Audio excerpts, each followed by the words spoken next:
Porque si Deadpool nunca salvó al mundo, Marvel pone todas sus fichas en él para salvar su universo. Porque un personaje que no es un héroe, no salva el día, solo va por la vida importándole su propia historia, termina siendo el encargado de cargar con todo el MCU en sus hombros. Y no solo eso, sino que cómo es que un asesino termina teniendo tanto cariño por parte del público y haga lo que haga, terminamos interesándonos por él. Bueno, todo esto se debe a lo que en los libros se denomina aprobación versus comprensión. Pero para realmente entender, antes debemos revisar dos cosas. En primer lugar, ¿qué es un antihéroe? Es un protagonista narrativo que carece de las cualidades de un héroe convencional. Fuertes principios morales, coraje o desinterés que asociamos con los héroes. Los antihéroes a menudo se sienten rechazados por la sociedad y se desvían por un camino autodestructivo que resulta en aislamiento o muerte. Robert McGee dice: un antihéroe representa una versión compleja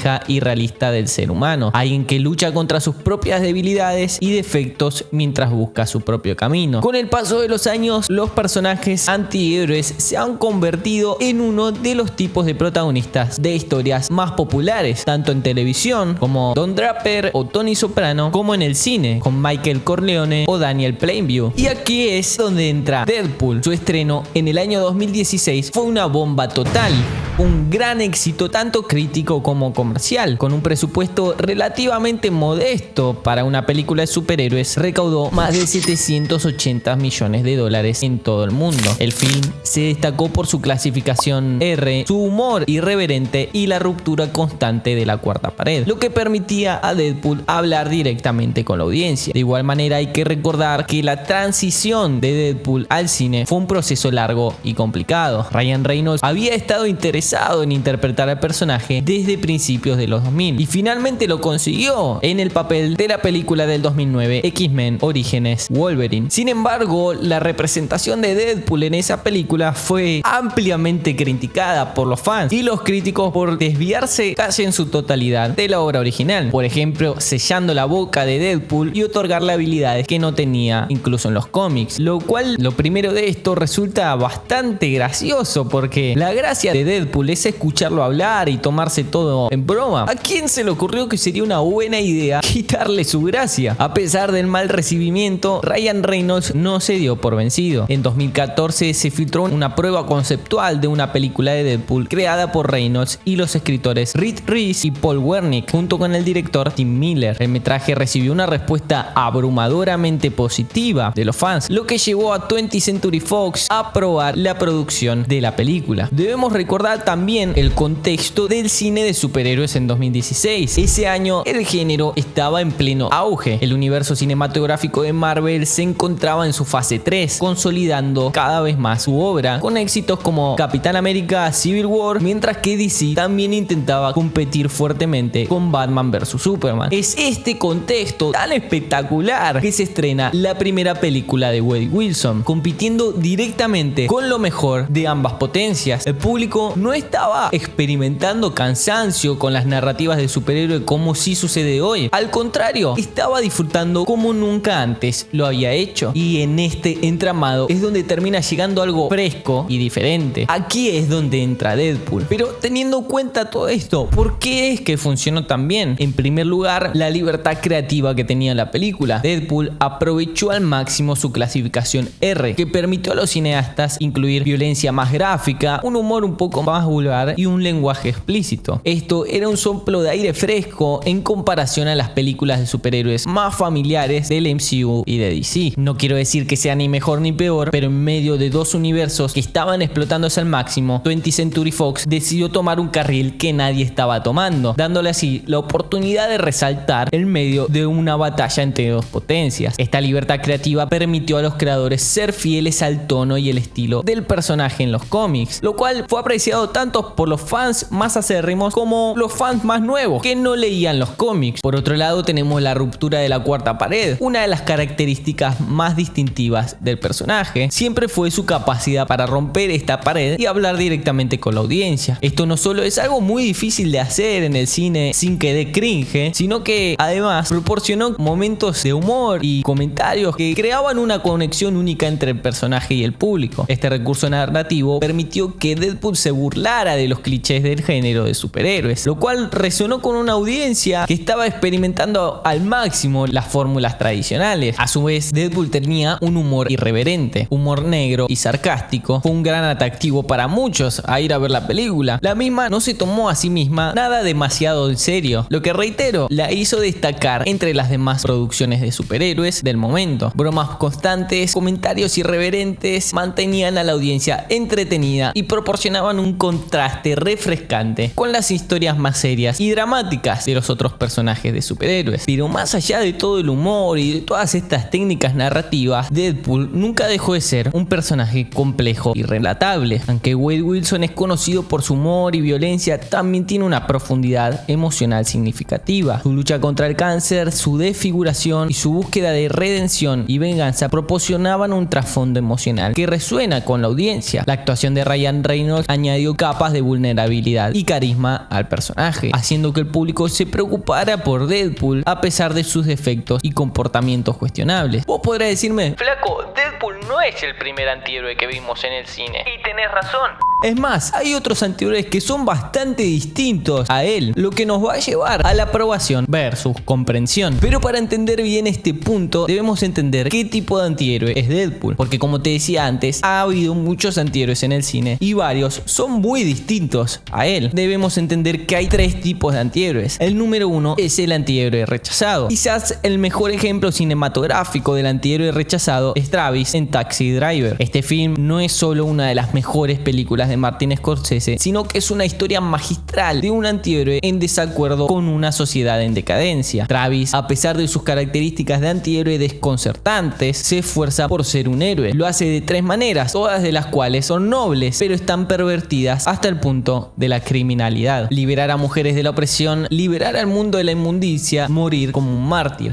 Travis mantiene su visión del mundo en secreto, porque sabe que en el fondo será rechazado por ella. En cambio, el conflicto interno insaciable que arde dentro de él se presenta como peculiar para los demás o incluso atractivo, aunque solo sea por un corto tiempo. Travis es aceptado y luego rechazado por su rareza. Cuando Betsy le dice que su personalidad es de doble filo, sabemos que esto eventualmente la llevará a rechazarlo. ¿Qué podemos aprender de la forma en que Bickle es rechazado? Para responder a esto, tenemos que seguir sus acciones. Él hace todo lo posible para volverse más masculino en un intento de ganar control sobre todo lo que se le escapa. Desea ser más atractivo, más poderoso, más importante, pero no puede. No hay nada que pueda hacer para ser aceptado. Ha sido y siempre será el hombre. Esto lo lleva cada vez más al agujero de aislamiento y finalmente resulta en una completa salida de la realidad. El tipo de antihéroe número 2 es el protagonista corrupto. Si el rechazado está obsesionado con la aceptación, entonces el protagonista corrupto está obsesionado con la riqueza, la fama, el poder, búsquedas en las que los otros pueden o no estar interesados. Thomas Shelby de Peaky Blinders es un gran ejemplo de un protagonista corrupto. Es cierto que fue traumatizado por la Primera Guerra Mundial y es cierto que vive en un sistema corrupto, pero sus acciones están motivadas ante todo por el interés propio. Cillian Murphy explora cómo el personaje que interpreta se convierte en lo que es. Para Thomas Shelby lo único que importa es si gana o no. Claro, protege a su familia a veces, pero más que por una necesidad que por una generosidad. Más adelante en la serie casi todo se vuelve dispensable para él. Para entender mejor el mundo de Thomas Shelby, echemos un vistazo a la escena crucial del final del primer episodio. Aquí Shelby le perdona la vida a Danny Wisbank. ¿Por qué? Bueno, es complicado. Por eso Peaky Blinders es una gran serie, pero está enraizado en la combinación de falso heroísmo, pero por sobre todo por un interés propio. Por último, contamos con el antihéroe moral. La sociedad es corrupta, pero ¿qué pasa cuando una historia hace que sus protagonistas ataquen este status quo? Entonces ese protagonista probablemente sea un antihéroe moralista. John Truby menciona que un buen antihéroe tiene que tener una moralidad interna que lo guíe, aunque no sea evidente para los demás. Deadpool se presenta como un antihéroe moralista y carismático. Aunque sus métodos pueden ser cuestionables, sus motivaciones están claras. En la primera película busca venganza y redención y al mismo tiempo protege a sus seres queridos. En la segunda película lo vemos pasar por el dolor de la muerte y a su vez intentar proteger la vida de un niño. Estas son motivaciones claras. Deadpool está impulsado por el amor y la venganza, lo que lo hace relatable. A pesar de su comportamiento caótico, muestra momentos de redención y un deseo genuino de hacer el bien, aunque sea a su manera. Al igual que el antihéroe rechazado, el antihéroe moralista está destinado a su aislamiento. Su búsqueda de aceptación, poder y control lo consume hasta el punto de la perdición. La principal diferencia entre los dos es cómo se convirtieron en antihéroes. Es más fácil empatizar con un personaje que es víctima de la corrupción o de la opresión. Se podría argumentar que Travis fue una víctima de la guerra y que su trastorno de estrés postraumático es lo que incitó a su descenso. Pero yo diría que es el rechazo lo que lo hizo espiralizarse, lo que lo hizo tomar velocidad. Con Deadpool fue la falta de control y poder, tanto en la primera por su diagnóstico de cáncer y la segunda por la pérdida de su amada. Este sistema lo empujó a abandonar sus principios. Y acá quiero hacer una salvedad, porque así como tenemos antihéroes, también podemos tener antivillanos. Sé que estoy metiendo mucha terminología en juego, pero esto es más sencillo de lo que parece. Así como tenemos antihéroe, que podríamos simplificarlo en un héroe que no toma los caminos tradicionales o todo lo que moralmente nos parece correcto, un antivillano sigue siendo un villano, pero no es un villano que hace las cosas malas porque es malo, sino que son sus motivos lo que lo distingue. Mientras que un villano suele ser malvado de principio a fin, los antivillanos son realmente virtuosos. Tomemos por ejemplo a Thanos. Sus búsquedas del equilibrio universal son acertadas. Entonces, ¿qué es lo que lo convierte en el villano? Dos razones: sus medios para lograr su objetivo, que son menos morales, y más importante aún, que sus objetivos se contradicen directamente con el de los protagonistas. Entonces, un antivillano es casi el polo opuesto de un antihéroe. Los motivos de un antihéroe pueden no ser geniales, al igual que su brújula moral, pero seguimos apoyándolos. Si querés ver un análisis más profundo sobre los villanos y sus motivaciones, te dejo este video en la tarjeta donde lo analizamos más profundo. La clave radica en una distinción importante y el motivo principal del video: aprobación versus comprensión. El público casi siempre debería entender por qué un antihéroe actúa de la manera que lo hace. Si no lo hacen, pueden desconectarse de la historia. Es decir, en este caso, al tener un antihéroe, debemos como audiencia comprender el motivo por el cual hace lo que hace. En el caso de la primera película de Deadpool, comprendemos que su pareja está en peligro y cualquiera de nosotros probablemente haría lo que sea para salvar a un ser querido. En realidad, ahí es donde entra la aprobación, porque quizá no todos de nosotros haríamos lo que sea, diciendo realmente lo que sea para salvar a un ser querido. Ahí es donde entra la comprensión, que es lo que verdaderamente nos mueve como el público, lo que nos hace empatizar con el personaje, que es la captura de su pareja, donde mediante este sentimiento podemos ponernos en el lugar del personaje. Pero esto es un versus, y ahí es donde entra la aprobación. ¿Realmente aprobamos que el fin justifique los medios? Y es esta dualidad de comprender y aprobar lo que forma un círculo virtuoso que hace que no podamos despegarnos de la pantalla con estos personajes. Podría darte otro ejemplo de un antihéroe como lo puede ser la versión del Joker del 2019. Comprendemos a un personaje que ha sido rechazado por circunstancias que no le ha tocado elegir, y comprendemos que quiere ganar su lugar en el mundo, pero no aprobamos la forma en la que lo hace. No aprobamos que el mundo lo repete por haber asesinado a uno de los personajes más fuertes de la televisión y por haber asesinado a varias personas en el camino en general. Es esta dualidad, como te decía, entre aprobación y comprensión lo que termina generando un imán entre nosotros, los espectadores, y la historia que vemos en pantalla. Al final del día, al igual que cualquier otro protagonista, la historia nos tiene que brindar a un personaje que sea complejo, con capas e impredecible. Después de todo, un gran antihéroe simplemente es un gran personaje. Y antes de responder a la pregunta de por qué Marvel pone a Deadpool, que nunca ha salvado al mundo, todo el peso del MCU en sus hombros, quiero hacerte una pregunta más. Entendiendo y explorando lo que es un antihéroe, me resultaba inevitable preguntarme ¿por qué nos gustan los antihéroes? Son geniales, distintos, sí, pero creo que nos hace reflexionar sobre nosotros mismos. Es decir, nosotros también estamos dispuestos a pasar por encima nuestros principios para lograr lo que queremos. Nos sentimos solos. Quizá es incómodo, pero estas son las preguntas que los antihéroes nos hacen plantearnos. Quiero decirte algo. Hay una frase muy antigua que dice: no se cansen de hacer el bien. Parece gracioso o contradictorio. No se cansen de hacer el bien. Es como raro, pero pensándolo, si dice que no nos cansemos de hacerlo es porque evidentemente me está queriendo queriendo decir que podemos cansarnos de hacer las cosas bien. Sí, evidentemente a veces el mundo en el que estamos, por distintas razones, hacer las cosas bien puede ser más agotador que simplemente tomar atajos. Hacer las cosas bien en tu trabajo puede ser más cansador que simplemente exponer a un compañero cuando se manda un error y dejarlo expuesto para quedar mejor parado yo. Pero siempre es más valioso hacer las cosas bien. Aunque el camino sea más largo y tardemos más en ver los frutos, el viaje siempre va a valer más la pena cuando las cosas se hacen bien. Así que para vos, querido atrapado que estás del otro lado, no te canses, y yo mismo me lo digo para mí, no nos cansemos de hacer el bien, de tener un oído para escuchar a otros, que nuestro trabajo resalte más por nuestro trabajo en sí mismo que por errores de otros. No nos cansemos de hacer el bien, porque a la larga lo que cosecharemos sin dudas será mucho mejor. Ahora sí, ¿por qué Marvel pone a Deadpool a salvar a todo su universo? Para mí lo hace porque es la última carta fuerte que le queda. Todos sabemos que el MCU está pasando un momento de crisis, al igual que todo el cine de superhéroes. Marvel últimamente no está lanzando las bombas espectaculares de películas que solía hacer. Deadpool es la última carta que le queda para intentar volver a generar un hype que haga que todo el mundo vaya al cine y salga contento de la película que vio. Sea buena o mala, simplemente vaya a disfrutar y salga contento de la película que vio. Teniendo a Spider-Man con inconvenientes legales con Sony y los héroes más populares y más queridos no han vuelto a salir desde Endgame, nadie ha sabido tomar ese puesto que dejaron vacante Tony Stark y Capitán América. Y sí, parece que me remonto hace mucho, pero es la realidad. Al día de hoy nadie ha sabido tomar esos puestos. Es Wade Wilson el único que tiene la clave de intentar hacernos entender, aunque sea de manera burlona, cómo es que funciona el multiverso, cómo es que los universos están conectados y a dónde es que quiere ir Marvel, qué es lo que nos va a llevar a la película número 5 de los Vengadores. Esta es mi opinión, leo la tuya en los comentarios, suscríbete, deja tu like. Mi nombre es Iván